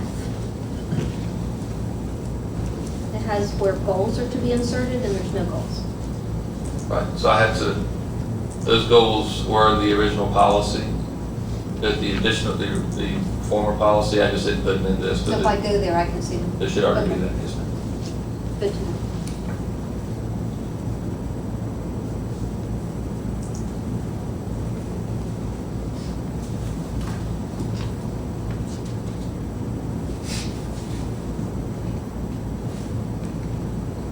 Continuing, Okay. I guess. The next thing is construction timeline. Yeah. And so I think that the question at the last one was just to kind of get a better understanding of this process that we're getting ready to go through, so. So I can talk this, I like Mr. Rossi to tell us where we are on his existing projects that we have taking place first, and then I'll be glad to go into the timeline of what's going on with the RFP, that's with the board's discretion. So right now, we have three major projects going on in the county school system. First is Amherst Elementary, the bathroom renovations. They are probably about 90% complete. We're just, all the fixtures are back in, the floor's in, and we're just waiting on the stall dividers, which we're waiting for them from the manufacturer. They should be in next week, and we do not anticipate any delays or any impact from opening school back up. So everything is in place, and that project's moving along well. Amherst Middle School, they have started we've had some drainage issues there on the backside of the school as well as with the tennis courts. Excavation work has been done there, and they've actually moved a lot of dirt from the back of the school toward the tennis courts yesterday and today. And again, that project is on schedule to be complete, hopefully the next couple of weeks. Then at Madison Heights Elementary School, we had an issue down there where the floor was settling back on classrooms 201, 202, and 203. The contractor began working yesterday, they got all the holes done in the helicals, which are like pylons, if you will, to help support the structure. Most of those are put in today, and they will be drilling through the floor starting Monday to put the grout. It's a high-pressure grout that goes in to help support the structure. And the towel in the classroom has been removed, so we're moving along with that. I've talked to Mr. Hutchinson and Ms. Penn at school, and they're aware we may have some impact on getting this finished on time due to getting the floor back down and having the grout cure, the glue for the tile floors cure, the wax curing. We have to have certain days in between all this things for those to cure and dry properly. So we may have a small impact there on the classroom. They do have a plan in place to mitigate that. If we, plan B, if they need to use that for the teachers and students coming back, we will know more as we progress to next week. But all the projects moving along pretty much on schedule, and so we hope to have those complete in the next couple of weeks. Anybody? Good stuff, moving along. The tennis courts at Amherst Middle, were you gonna know? Yes, those are the ones we used to have. Yeah, yes. Those are our competition courts. Yeah, I kind of looked up the other day, it looked pretty good. And we have an issue at the one end where water's running across the course. That's what we're fixing with the drainage. That's kind of, we put that to get that resolved because we just spent $20-some thousand getting it resurfaced, and we really don't want dirt and mud washing across every time it rains. That's where I was going with that, that's not make a repeat situation. Yes, ma'am. Thank you for that. Mr. Rhodes, any questions for Mr. Rhodes on those 3 or 4 major? Okay, Dr. Webb. Okay. So the RFP process, I want to go over that with you right now. So when we met last time, you agreed to let us publish the RFP. The RFP's been published. We've been contacted by numerous architecture and engineering firms that have shown interest in the projects. We've had tours with a couple of them here at the schools, and those just call us for information. And we've been able to share that. It closes August 6th, and after August 6th, we will go through all those who have presented our proposals. And we will, as an administrative team here, kind of look at the ones we want to interview based off what they propose in their proposals. And then we'll have an interview process for that and make a determination and then enter negotiations with that firm as to what the cost of their work would be. But this is also going on simultaneously as the work for, as Ms. Crouch just applied for the grant, the ESSER 3 grant. So there are 2 things going on at one time, but we have to get the RFP done to have an idea what it's going to cost, so we put that cost into the grant, or we won't know what to put in, those numbers have to be in there. That's kind of where we are there. Once we decide on a company and you decide that once we get a price and you decide to move, if we decide to move forward with that, which I'm hoping we'll be able to, then that company, the firm would start doing interviews with the community and things of that nature, and get feedback from the community to get their interest as to what we need to do and where we need to go based on their design. So we'll have feedback and gather information from our community members as well in the September timeframe, which will then give us time to work on their plan, get their feedback and develop a plan based off of that into the winter, so we can have something finalized for the spring and start construction, if all things continue to go as planned. Great. Questions? So we're moving along, that's all I can say. Just from my understanding, it sounds very exciting, and I'm real concerned about public input, and I know you mentioned that. Yes. And that would be after they brought back a proposal to us? Well, we would have to hire somebody first. Right. So once we hire somebody, the first thing they've been, in the RFP, they have to do 2 public meetings, one in the north end, one south end, to gather community input from the community. And they will take that information, compile that, bring that back to us as a group to make decisions as to what, if we need to change direction or tweak their plan or whatever. We make those have those conversations with the firm and the board. And in those public sessions, we as a board would be there so we could hear the public comments as well? Yes, ma'am. Oh, yes. But our goal would be to have one on this end of the county, one on the south end of the county, just so we can travel and things of that nature, and also have 2 sessions. Any other questions? All right, this is Dr. Norman's turn with the ESSER 3 plan. It's based, sorry, Madam Chair and members of the board, based on your current, your past requests, you wanted information regarding the process that we were using.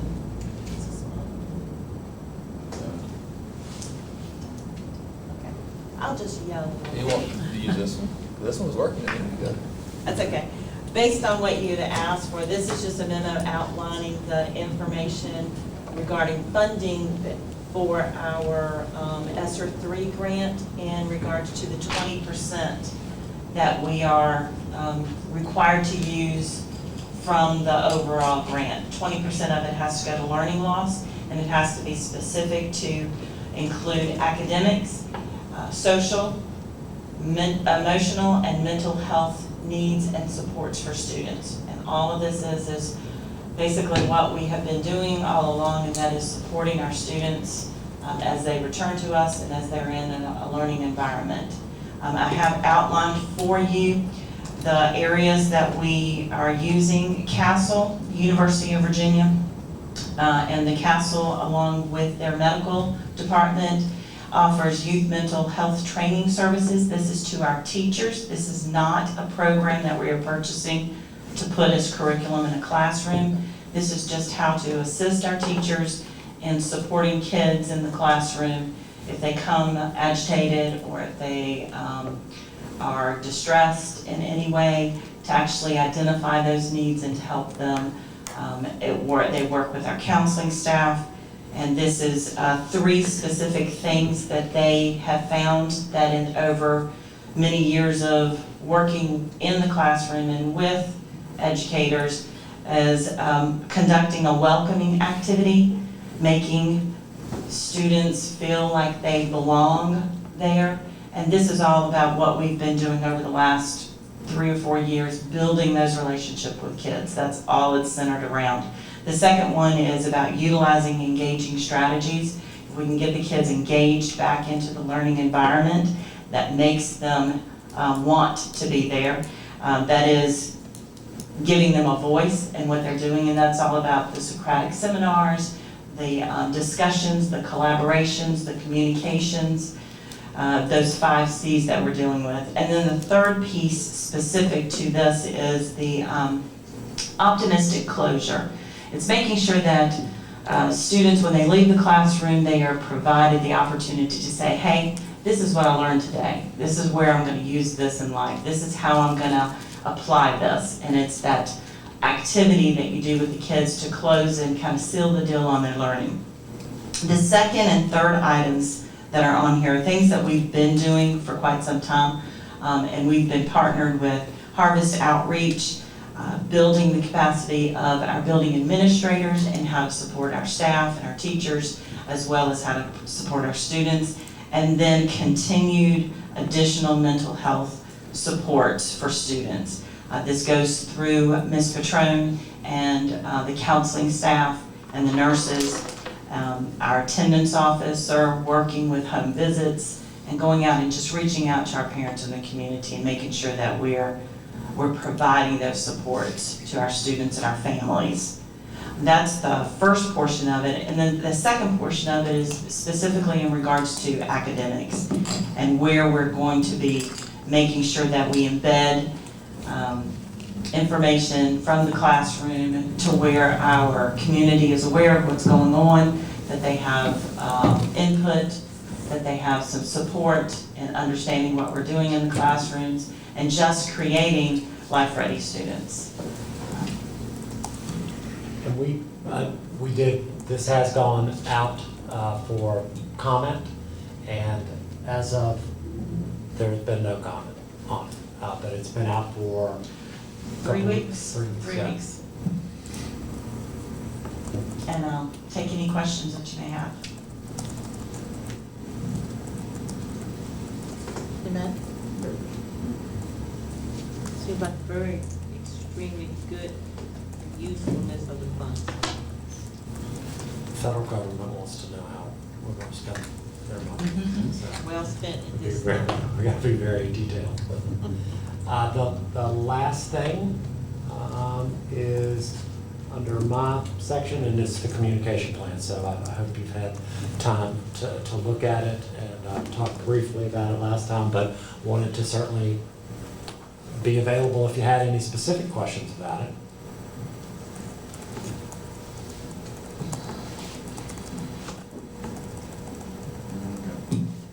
Told you before, I thought it was well thought out. We've had a lot of people work on it, and a lot of good input. Any board members have any comments or questions or discussion on that communication plan? It's pretty thorough. Good. Good. And that's, One Yes, comment? yes, yes. I haven't dug into it as thoroughly as I should, but just glancing through it a couple of times, I noticed that there's a lot of information that's flowing out. And I just hope that there is also information flowing in, and that when we talk about voice, that our teachers and our community have voice. One of the things that I'm hearing from some of our staff is that they don't feel they have a voice. I don't know what the teacher senate used to be, but I heard that went away. well, we're And actually, So I know that's- that that was one of the places that, even though I didn't understand it, some teachers felt they had Right. that voice and yeah. input. And I've worked with the AEA, and we're doing a version of that, I think at, How did that work? what? The teacher senate, or what is it that you're gonna put in place? Yeah, so basically what the teacher senate was every school had a representative, and they brought concerns.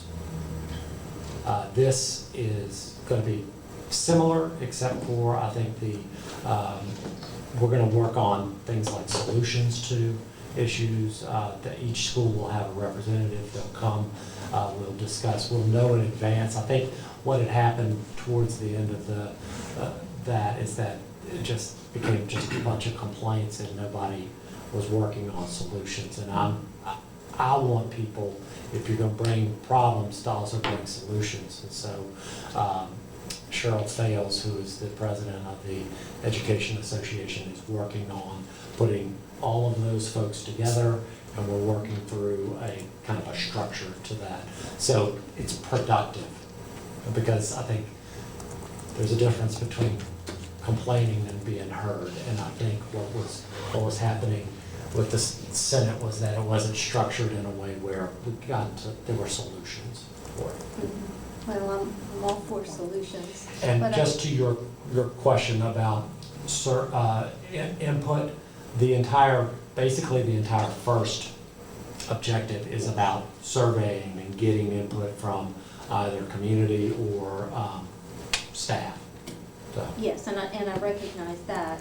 And then after that, I see a lot of information flowing out.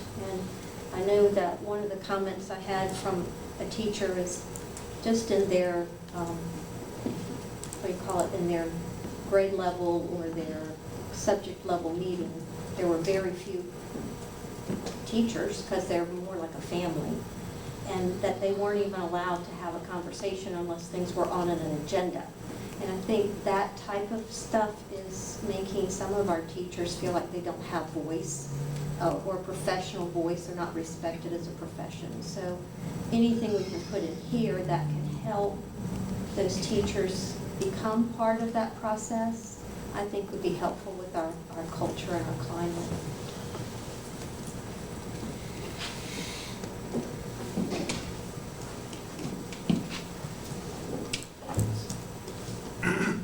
Ms. Linden, that's all we have. Okay. Board members, It's not 8. works for me.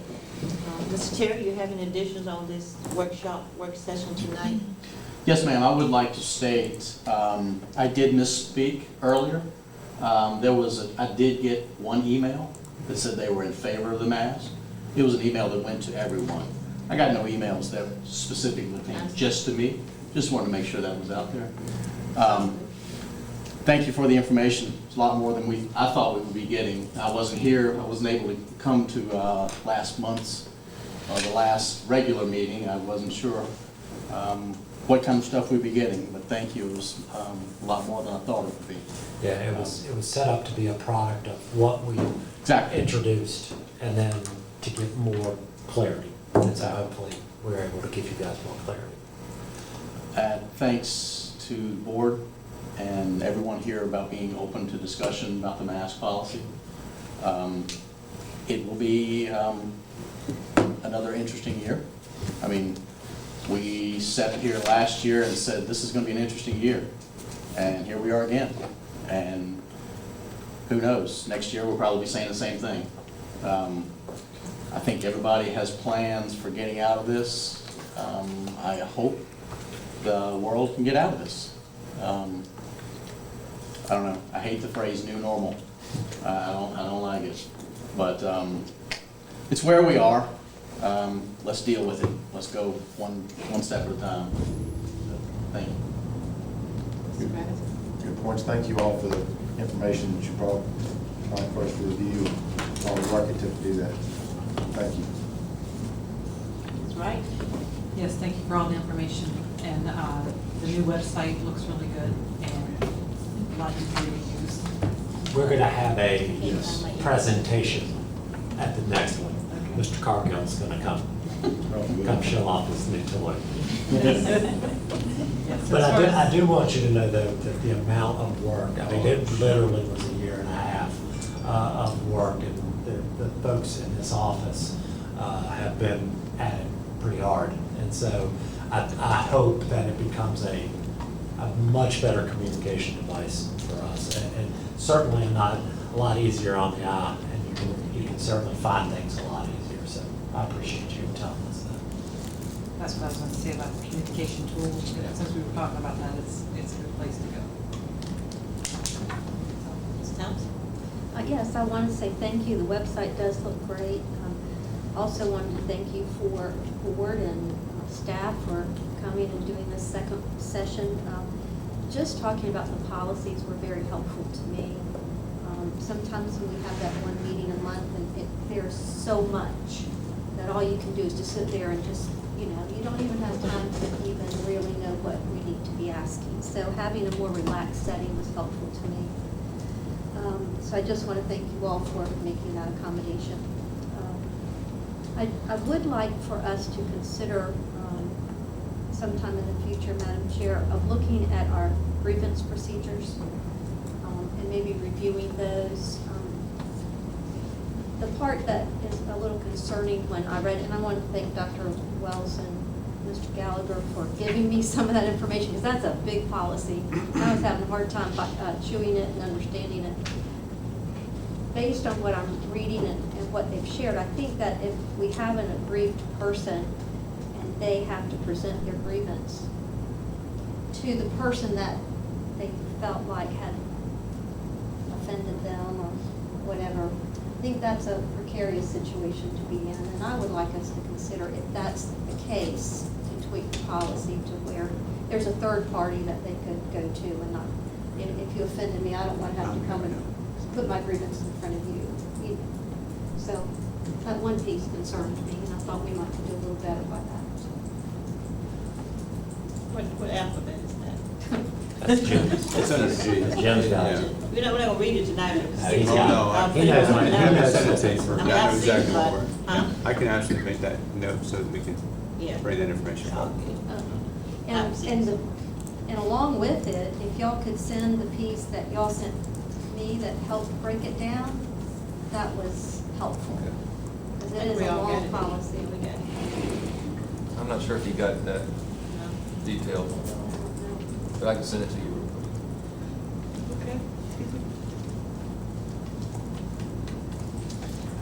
What is that? What's the alphabet, Chief?